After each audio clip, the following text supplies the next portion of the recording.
आज के उत्तर प्रदेश के सभी सम्मानित ब्लॉक प्रमुख के सम्मेलन में हमारे माननीय मंत्री जी परम श्रद्धेय, जो आज की इस कार्यशाला का, इस कॉन्फ्रेंस के प्रेरणा स्रोत भी हैं, माननीय मंत्री जी ने इसी प्रकार पहले एक जिला पंचायत अध्यक्षों के साथ भी इसी प्रकार की एक कार्यशाला आयोजित कराई थी उनकी प्रेरणा से, और बहुत अच्छे रिजल्ट आए थे। और आज आप सब लोगों के साथ एक बहुत अच्छी कार्यशाला यहाँ पर आयोजित हो रही है। निश्चित तौर पर बहुत अच्छे इसके रिजल्ट आएंगे। मैं इस अवसर पर सबसे पहले हमारे माननीय मंत्री जी का इस प्रोग्राम में स्वागत करता हूँ। यहाँ पर सभी आपके पदाधिकारी मौजूद हैं। आपके सम्मानित अध्यक्ष जी Shri Dhirendra Pratap Singh ji, senior vice president Yashkant जी, श्री महामंत्री श्री मिश्रा जी, संरक्षक श्री जगमोहन यादव जी, अन्य सभी पदाधिकारी, आप सबका मैं स्वागत करता हूं। मेरे साथी अधिकारीगण, जो हमारी टीम पंचायती राज है, जिसमें डायरेक्टर अटल राय, ज्वाइंट सेक्रेटरी, ज्वाइंट डायरेक्टर और उनके मिशन डायरेक्टर राज जी, अन्य ज्वाइंट डायरेक्टर्स, डिप्टी डायरेक्टर्स व सभी टीम, हमारे कंसल्टेंट्स व जिलों से आए हुए हमारे अधिकारीगण, सचिव महोदय हमारी एक माननीय मुख्यमंत्री जी, उनके पास भी महिला कल्याण का भी चार्ज है। माननीय मुख्यमंत्री जी की बैठक में होने के कारण वो नहीं आ पाई हैं, तो वो भी निश्चित तौर पे इस प्रोग्राम से जुड़ी हुई हैं। सभी हमारे पत्रकार बंधु, सभी सम्मानित सदस्यगण,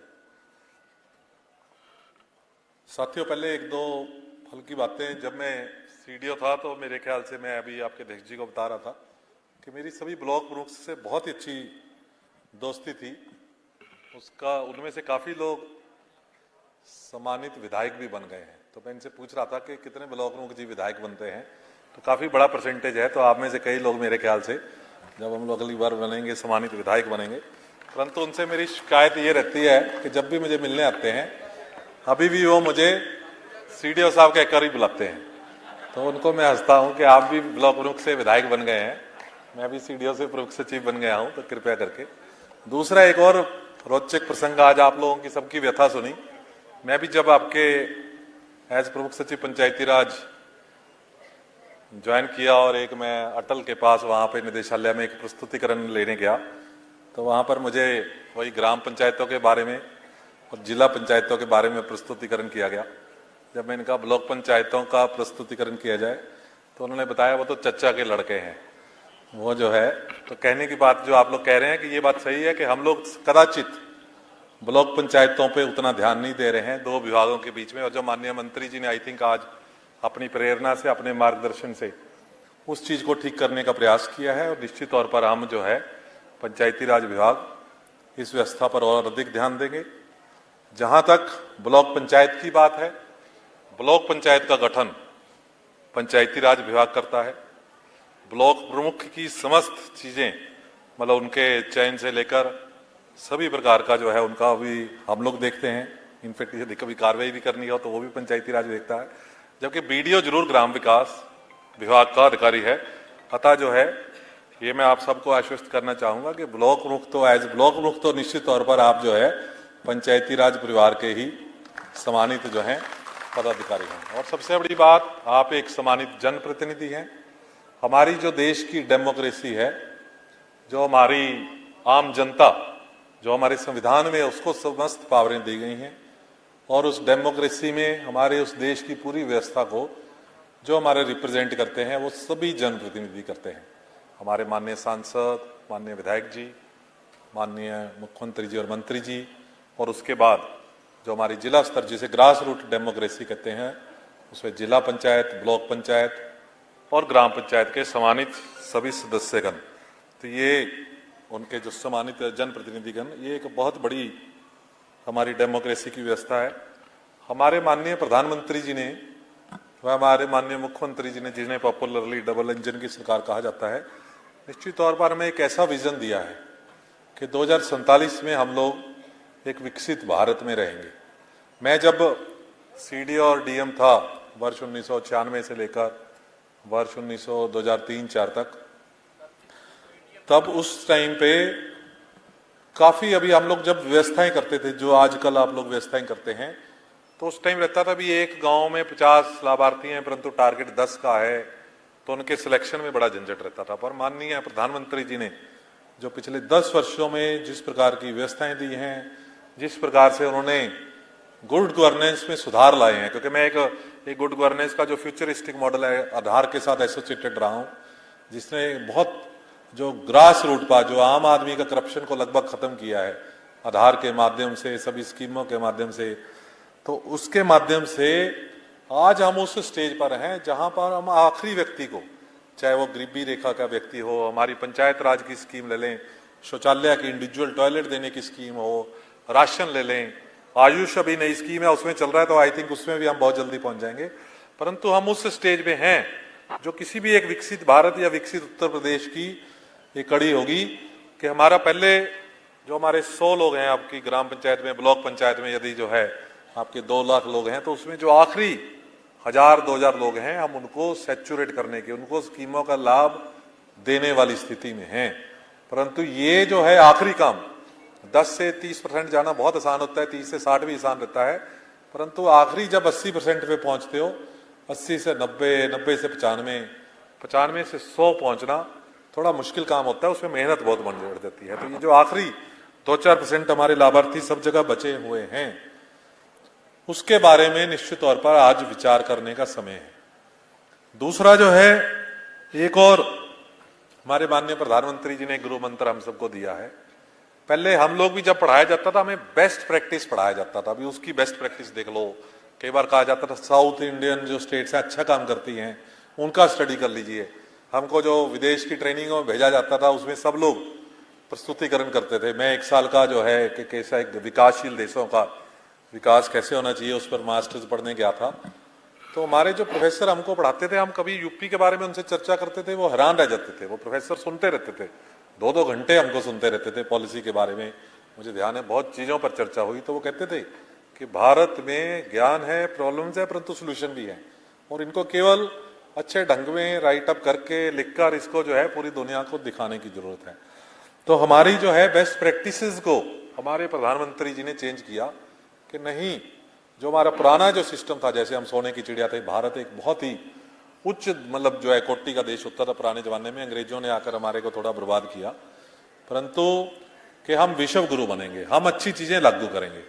इसलिए जब मैं भारत सरकार में था, मैं एक उस स्कीम में जो DDG UIDAI आधार में गया, वहां जाकर हमने बहुत चीजें लागू करी, जितनी DBT हैं पहली से लेकर लगभग 150 स्कीमें वो मैंने लिखी। जब LPG को जोड़ा गया वो भी गाइडलाइन सारी मेरी लिखी हुई है उसके बाद, क्योंकि वो आज माननीय प्रधानमंत्री जी पूरी दुनिया को वो DPI के नाम से, डिजिटल पब्लिक इंफ्रास्ट्रक्चर के नाम दे रहे हैं।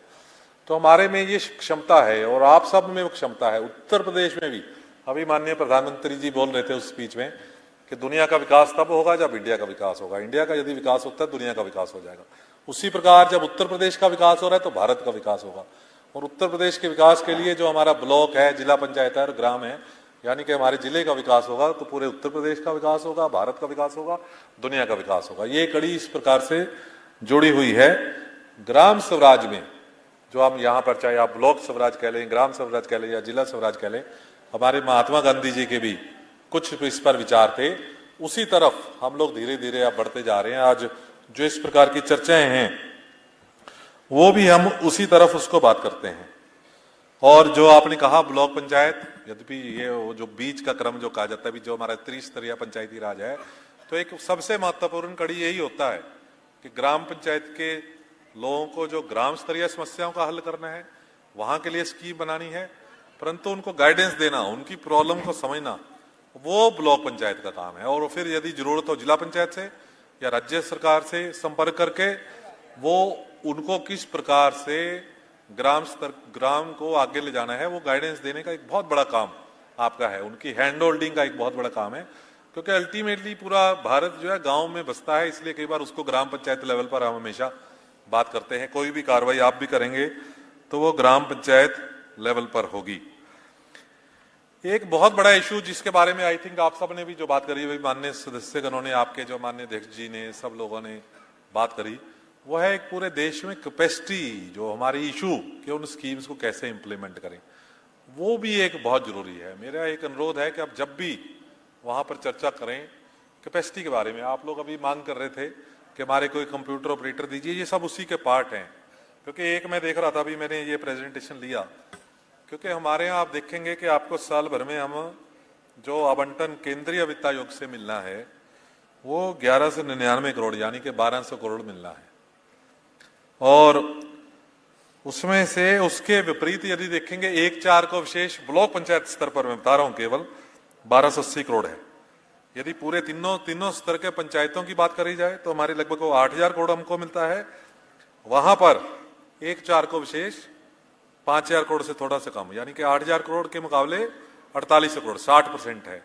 परंतु यदि हम क्षेत्र पंचायत की बात करते हैं तो जितना साल भर का बजट है उससे ज्यादा 110% के करीब हो गया, 1200 और 1280 करोड़, ये 1/4 को पैसा बचा हुआ है। ये निश्चित तौर पर, अभी मैं सब समझना चाह रहा था भी ये क्यों होता है। मुझे एक लेटर भी दिया गया जिसमें किसी सम्मानित ब्लॉक प्रमुख ने लिखा कि वो अभी तक उनको मीटिंग ही नहीं कर पाए हैं, वो कार्य योजना को अप्रूवल ही नहीं कर पाए हैं। सो ये हम लोगों को निश्चित तौर पर यह सुनिश्चित करना होगा कि किसी प्रकार से हम 1 अप्रैल को या 31 मार्च को हम लोग सारी कार्य योजनाएं सैंक्शन करें और उसका 1 अप्रैल से काम शुरू कर दें। मैं जिस प्रोजेक्ट में, क्योंकि मैं सीडीओज की आप लोगों के साथ मैंने कहा मुझे वो यादें आ जा रही हैं, तो सीडीओज, जब मैं सीडीओ था फिरोजाबाद में रहा, मथुरा में रहा, तो उस तरह हमने एक जो सिस्टम शुरू किया 1 डे वर्क शुरू करना, कि सभी पूरे यूपी में, पूरे जिले में जो हमारा ये धनराशि है उसका सभी का एक हमने 2 महीने बाद की एक डेट तय करी सबके साथ मीटिंग करके, और कि उस डेट से काम होगा। उससे फिर उल्टा प्लान करते हुए सब कुछ प्लान किया, अभी ईंट चले जाए, वहां चले जाए, तो उस तरह से कई चीजों से स्टाइल से आप लोग वो काम कर सकते हो। और अभी भी होपफुली वो स्थिति होगी, जैसे मैंने कहा सीडीओ के तौर पे 100% तकरीबन ब्लॉक पंचायत की जो बीडीसी की आपने मीटिंग कही 100% मेरा ख्याल मैंने अटेंड करी होंगी, 100 नहीं होंगी तो 90% होगी। अभी भी मैं मानता हूं कि जब भी आप ब्लॉक पंचायत की मीटिंग में सीडीओ साहब को बुलाते होंगे तो निश्चित तौर पर आते होंगे और बाकी सब अधिकारियों को लेकर आते होंगे। तो ये आपको मैं ये भी कहना चाहूंगा, जो मैंने एक आखिरी पॉइंट लिखा है मैं बीच में बोलना चाहूंगा, जैसे कहते हैं हाथी के बच्चे को शुरू में बांध के उसको सिखा दिया जाता है, बाद में उसको छोड़ भी दिया जाता है तो वो भागता नहीं है, वो सोचता है अभी भी मेरे पैर में जंजीर बंधी हुई है। क्योंकि आप भी उस हाथी की तरह कृपया अपनी पावरों को पहचानिए, आप सम्मानित जनप्रतिनिधि हैं। एक मैं देख रहा था कि आपने कहा कि आपकी उस मीटिंगों में अधिकारी नहीं आते हैं, देखिए उसको कृपया करके अपनी पावर को पहचानिए। मेरा एक अनुरोध है आपसे, मैं एज एसीएस पंचायती राज बिल्कुल आपके साथ खड़ा हूं, और आप जब भी इनफैक्ट उसकी आप अपनी मीटिंग में बुलाएं, जो ब्लॉक स्तरीय जो 29 सब्जेक्ट हैं आपके, उसके ब्लॉक स्तरीय अधिकारी को आपके पास निश्चित तौर पर आना चाहिए और आप उनको लगाइए। 2 चीजों में फर्क जरूर बताना चाहूंगा, एक है सैंक्शन करने का, क्योंकि आप में से कुछ सम्मानित ब्लॉक प्रमुख ये बात कर रहे थे कि सैंक्शन की भी पावर हमें मिलनी चाहिए, कोटेदार की पावर, उस पर थोड़ा अलग से आऊंगा। परंतु आपको रिव्यू, समीक्षा करना कि कार्य योजना क्या है, किस स्पीड से चल रहे हैं, किस स्पीड से वो नहीं चल रहे, कहां पर डिले है। यदि आपके ब्लॉक में डिले है, दूसरे ब्लॉक में फास्ट है, तो आपको समझना होगा। हो सकता है आपके ब्लॉक का जो वहां का लोकल ऑफिसर है, जैसे शिक्षा में एसडीआई बोलते हैं उसको, जो बेसिक जो एबीएस से बोलते हैं, कई बार राशन वाला एक जो है सप्लाई इंस्पेक्टर होता है, कि वो काम नहीं कर रहा, वो छुट्टी पर है, बीमार रहता है, तो उसके बारे में आपको लिखना चाहिए। उसको आप बुलाइए, उनको टाइम एलोकेट करिए 15 मिनट का, उनसे रिक्वेस्ट करिए कि ये हमारी बीडीसी की मीटिंग है, आप कृपया करके आएं, आपकी हमारे ब्लॉक के बारे में क्या कार्य योजना है साल भर की, हमको प्रस्तुतिकरण करें, उसके मंथ वाइज लक्ष्य बताएं, किस प्रकार से आप, क्योंकि आपको देखना है उस ब्लॉक के मुखिया आप हो, पब्लिक के मुखिया आप हो, कि उस ब्लॉक में सभी जगह सभी ग्रामों में उसका बेनिफिट पहुंच रहा है। कुछ चीजें कम है, आपको लगता है किसी दूसरे ब्लॉक की पॉपुलेशन कम है, उसको ज्यादा बेनिफिट दिया जा रहा है, तो ये सब इशू आप उठा सकते हो। और ये निश्चित मानिए सरकार में जब एक कागज चलता है तो इतनी जल्दी से वो खत्म नहीं हो सकता। आपके यहाँ कोई नहीं आता है, आप उस विभाग के प्रमुख सचिव को लिखें, डीएम को लिखें, सीडीओ को लिखें कि साहब इनका स्पष्टीकरण मांगा जाए, इनके खिलाफ कार्रवाई की जाए। आप यहाँ पे उस विभाग के प्रमुख सचिव को लिखें, एसीएस को लिखें, हमको लिखें, तो निश्चित तौर पर वो धीरे धीरे वो व्यवस्था बनेगी। हम प्रयास करेंगे, मैं माननीय मंत्री जी की परमिशन से हम लोग भी जो है इस संबंध में, क्योंकि आपको हर चीज थोड़ा सा लगता है भी शासनादेश जारी हो, उसको भी जारी कर देंगे हम लोग शासनादेश, कोई उसमें बड़ी बात नहीं है। परंतु ये पावरें आप में हैं, आप कृपया करके संविधान को पढ़ें, संविधान के 29 सब्जेक्ट आप तीनों जो त्रिस्तरीय पंचायती राज है उनकी पावरें में हैं। पर मैं फिर कहना चाहता हूं, मैं थोड़ा सा डिस्टिंक्शन अभी सैंक्शन और समीक्षा में कर रहा हूं, ठीक है। आपकी इच्छा हो सकती है भी सैंक्शन की भी पावर दी जाए, परंतु समीक्षा करें, आप उसमें सुझाव दें।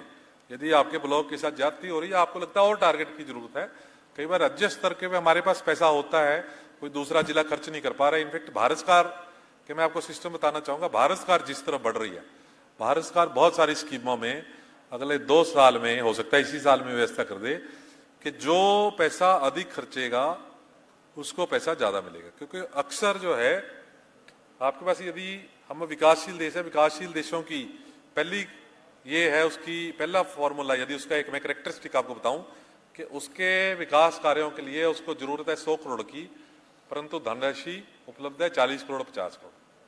तो उनके पास ये चॉइस का हमेशा से क्वेश्चन रहता है भी वो 40 करोड़ कहां से खर्चे, किसको प्राथमिकता दे।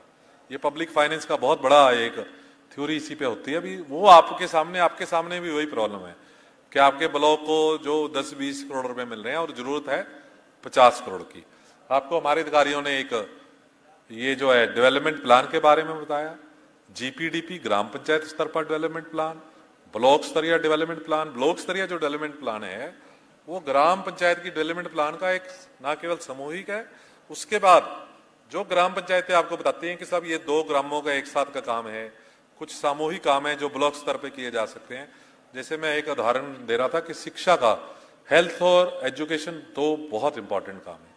अभी हमारे एक सम्मानित वक्ता ने कहा, तो उसमें जो है कि किसी भी व्यक्ति को क्या जरूरत है, उसके 3-4 आयाम है।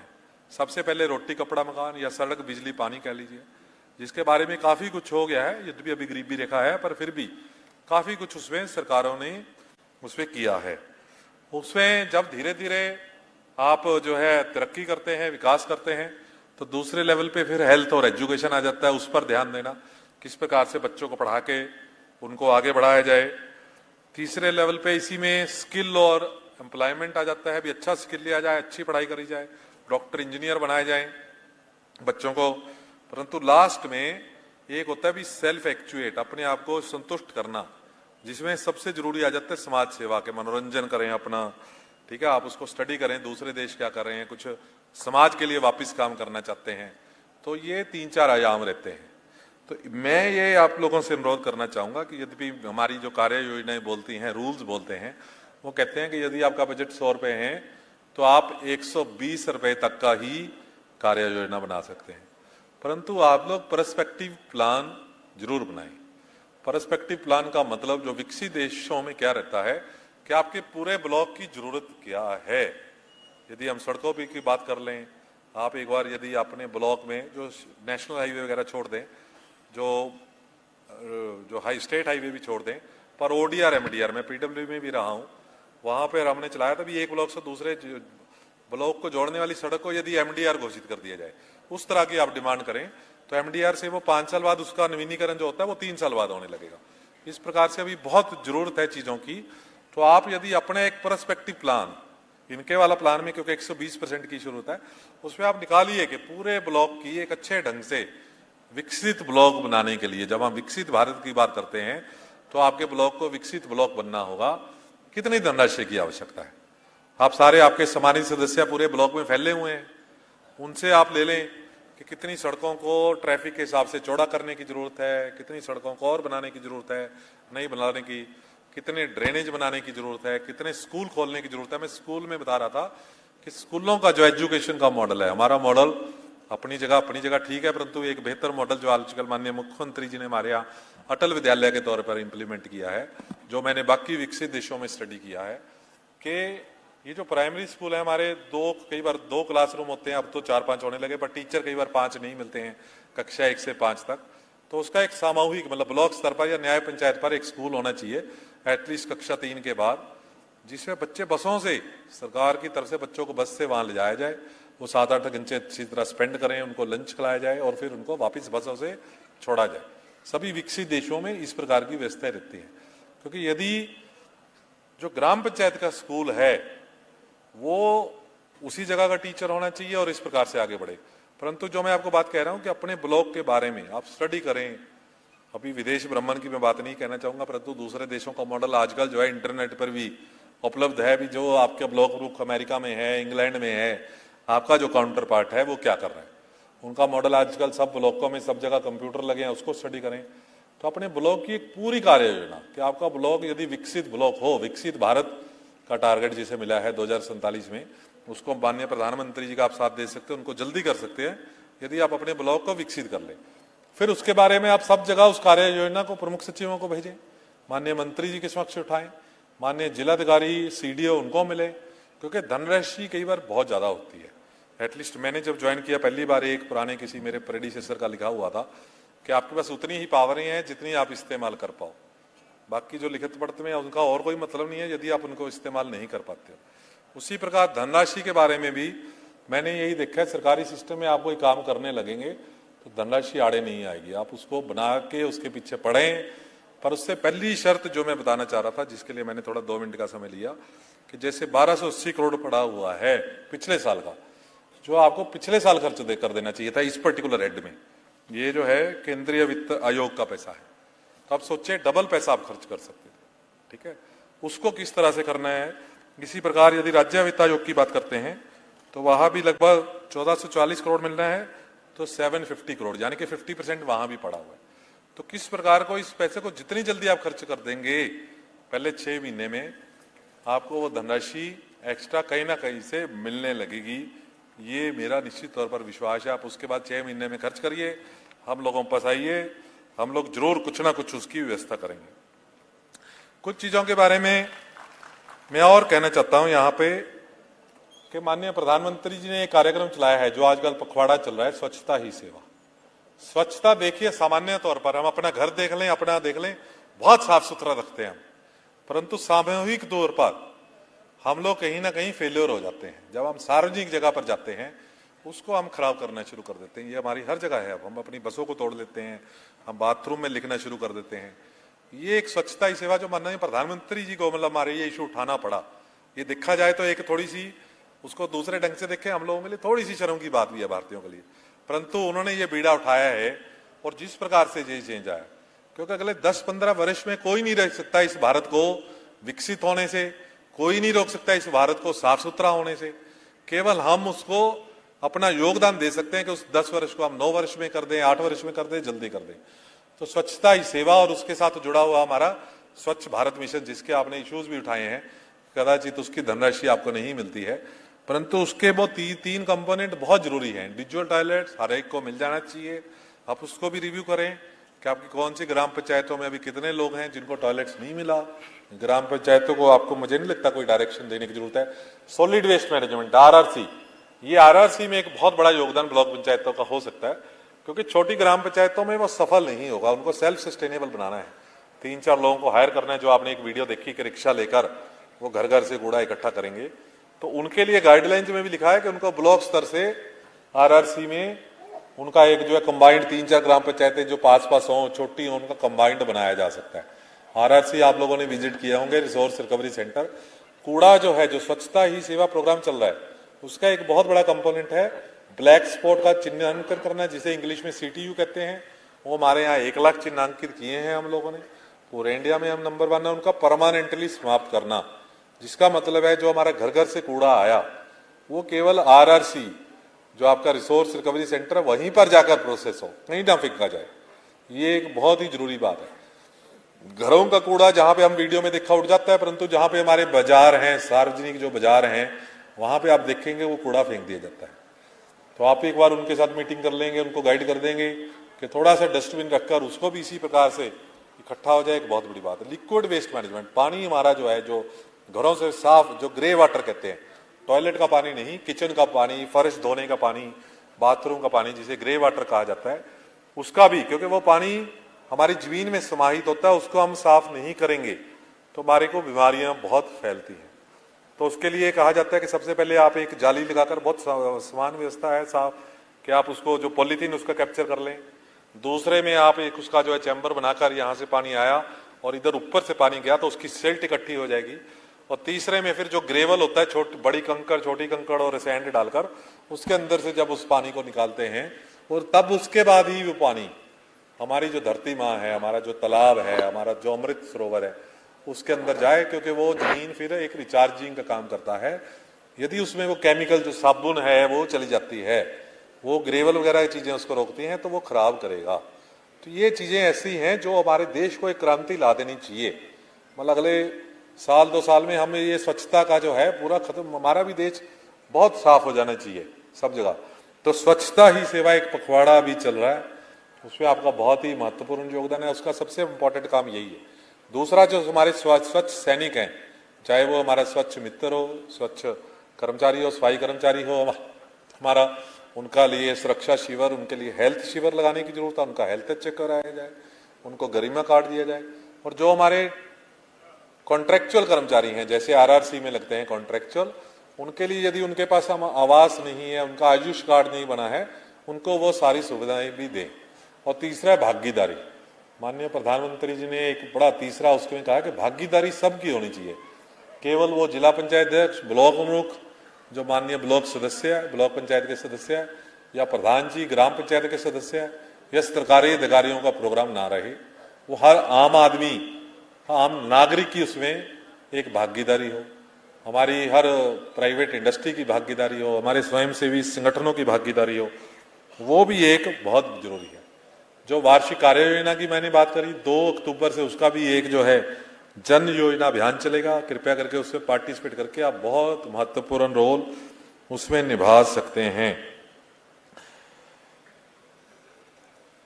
आपकी आज यहाँ पर जो है, मैं आपको वही जो है लास्ट में वही पॉइंट कहना चाह रहा था कि जितनी आपने आज यहाँ पर बातें कही, आप सबसे पहले अपने जितने अधिकारों का आप इस्तेमाल करें, मतलब कुछ अधिकार नहीं है उनको भी आप फाइनेंशियल छोड़कर बाकी सब अधिकारों को आप इस्तेमाल करें। कोई आपके नहीं है उनको भी इस्तेमाल करें। केवल आपको क्या करना है, एक लेटर इश्यू करना है आपको। आप किसी भी जिला स्तरीय अधिकारी को आप कर सकते हैं, अपने बीडीओ साहब को आदेशित कर सकते हैं, आप चिट्ठी लिखिए उनको। यही मैंने जिला पंचायत अध्यक्षों के भी इस सम्मेलन में कहा था कि हम इस चीज पे, ये हमारी बीडीसी अगली मीटिंग में इन पॉइंटों पे हम एक समीक्षा करना चाहेंगे। आपकी जो बीडीसी की मीटिंग है, आप करते ही होंगे कि 2 भागों में हो। एक भाग में जो अपने प्रस्ताव सैंक्शन करने हैं, एक विभाग में आप हर बार 29 को रिव्यू नहीं कर पाएंगे, आप 5-5 विभागों का ले लीजिए। आप मंथली पीडीसी भी कर सकते हो, उसमें कोई रोक नहीं है, मतलब जो है। तो आप उसमें 5-5 विभागों का रिव्यू करें, जिला स्तरीय अधिकारी को लिखें, डीएम साहब के पास लेटर लेके जाएं कि हम इन 5 विभागों का इस बार पूरे अपने ब्लॉक से संबंधित समीक्षा करना चाहते हैं कि हमारे को कार्य योजना वो प्रस्तुतिकरण करें। और फिर कोई अधिकारी आपके नहीं आता है, कुछ ब्लॉक स्तरीय अधिकारी है, आपकी अपेक्षा होनी चाहिए कि वो भाग ले। यदि किसी जिले ऐसे हैं, कई जिलों में ब्लॉक स्तरीय अधिकारी नहीं होते हैं, तो जिला स्तरीय अधिकारी की जिम्मेदारी होनी चाहिए कि उसका 2nd in command, 3rd in command तो जरूर भेजे, और नहीं तो स्वयं आए। ये एक बहुत आप उसकी मांग करें। और जब आपके यहाँ कोई ना आए, हम लोगों को भी लेटर लिखें, उसके प्रमुख सचिव को भी लिखें। निश्चित तौर पर हम उस विभाग के प्रमुख सचिव को लिखेंगे कि ऐसे अधिकारी का स्पष्टीकरण मांगकर उसके खिलाफ यथा योग्य कार्रवाई की जाए। कम से कम उसे वार्निंग दी जाए, उसको दूसरी तीसरी बार इसको रिपीट करता है तो उसे सेंसर एंट्री दी जाए, और यदि गंभीर होगा तो हम लोग डीओ लेटर लिखकर उसके खिलाफ कार्रवाई की मांग करेंगे। तो आप अपनी इन पावरों को पहचानें।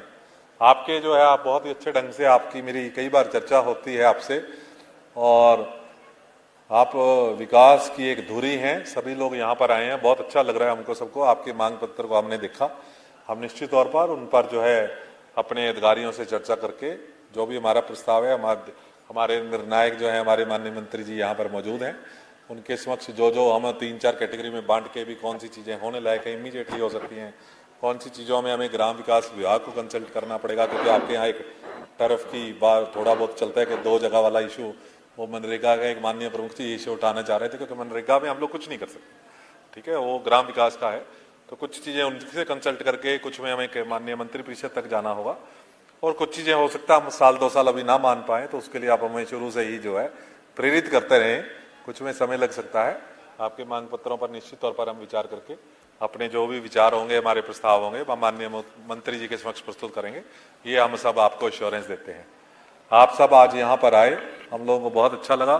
कृपया कर जाकर जो है हमारे जो विकास की जो माननीय प्रधानमंत्री जी, हमारे माननीय मुख्यमंत्री जी और हमारे माननीय मंत्री जी ने जो एक विकास की अलग जो है एक विकास का जिम्मा लिया हुआ है उत्तर प्रदेश के, उसके आप एक बहुत ही महत्वपूर्ण कड़ी हैं। और आपसे यही अनुरोध है कि जाकर अपने अपने ब्लॉक में उस विकास को, उसको अपने विकास ब्लॉक को विकास की बुलंदियों की ओर लेके जाएं। ऐसा मेरा पूरा विश्वास है। मैं आपके साथ हमेशा खड़ा हूँ। धन्यवाद। जय हिंद।